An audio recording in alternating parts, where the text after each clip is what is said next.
ఈరోజు నేను చేసే వంట కొత్తగా ఆమ్లెట్ వేస్తున్నాను. కోడిగుడ్డు లేకోకుండా ఆమ్లెట్ వేస్తున్నాను. ఏమేమి వేస్తున్నానో మీరు చూడండి.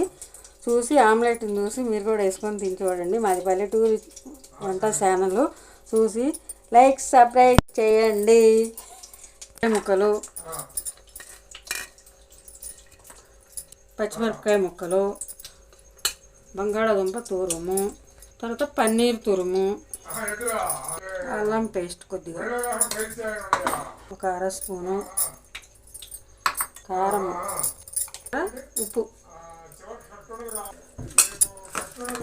ఒక స్పూన్ కార్న్ఫ్లవర్, పాలు కాచి చల్లార్చిన పాలు.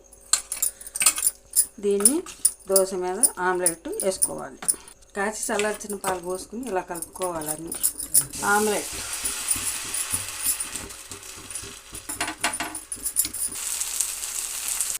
కోడిగుడ్డు లేకోకుండా కోడిగుడ్డు ఆమ్లెట్ రెడీ.